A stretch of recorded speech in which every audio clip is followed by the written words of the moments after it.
ఈ car racing విషయంలో రకరకాల లీకులు ఇస్తూ మా నాయకులు కేటీఆర్ గారిని అప్రతిష్ట పాలు చేయాలని బీఆర్ఎస్ పార్టీని ఇబ్బంది పెట్టాలని ప్రయత్నం చేస్తున్నారు. మేము ఇతర ఏమడుగుతున్నాం సార్, మేము ఎలాంటి తప్పు చేయలేదు, చట్ట ప్రకారంగా పద్ధతి ప్రకారంగానే ఈ రాష్ట్ర ప్రతిష్ట పెంచడానికి ఈ రాష్ట్ర ఆదాయం పెంచడానికి కేటీఆర్ గారు అన్నీ ఆలోచించి నిర్ణయం తీసుకున్నామని మేము చెప్తున్నాం.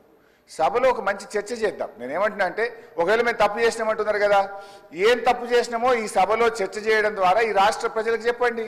మేము తప్పు చేయలేదు, మేము ఈ రాష్ట్రం కోసం చేసినామని మా నాయకుడు కేటీఆర్ గారు కానీ బీఆర్ఎస్ పార్టీ తరఫున మేము కూడా విషయాలు ప్రజల ముందు పెడదామని అంటున్నాం. మేము ప్రభుత్వాన్ని కోరేది మాకు స్పష్టమైన హామీ ఇస్తే మేము సహకరిస్తాం.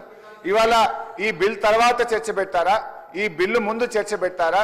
ప్రభుత్వం తరఫున రెవెన్యూ మినిస్టర్ గారు ఉన్నారు, వారు లేచి సార్ ఒక్క మంత్రి కూడా సభలో లేడు సార్. మీరు చూడండి, శాసనసభ అంటే ఎంత గౌరవం ఉందో ఒక్క మంత్రి కూడా సభలో లేడు sir. I don't want to going to that.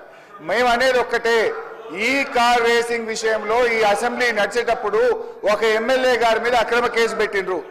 దయచేసి మీ ద్వారా కోరేది, ప్రభుత్వం చిత్తశుద్ధి ఉంటే మీరు పెట్టింది అక్రమ కేసు కాకపోతే వెంటనే ఈ సభలో ఈ కార్ రేసింగ్ అంశం మీద చర్చ జరపాలని మీ ద్వారా ప్రభుత్వాన్ని కోరుతా ఉన్నాం. సభ్యుడికి ఎందుకంటే సార్ ఒక కేసు పెట్టేటప్పుడు అసెంబ్లీ నడిచేటప్పుడు ఒక సభ్యుడి మీద అక్రమ కేసు పెట్టినప్పుడు ఆ సభ్యుడికి చెప్పుకునే అవకాశం ఇవ్వాలి కదా సార్. అది తప్ప ఒప్ప కేటీఆర్ గారికి మీరు అవకాశం ఇస్తే వారు మాట్లాడితే మీకు ప్రభుత్వానికి రాష్ట్ర ప్రజలకు కూడా ఒక క్లారిటీ వచ్చేటువంటి అవకాశం ఉంటుంది అధ్యక్ష. ఇది ముమ్మాటికి అక్రమ కేసు. కేవలం కేటీఆర్ గారు 420 మీ హామీలను ప్రశ్నిస్తుండే కనుక లగచర్ల రైతులను ప్రశ్నించి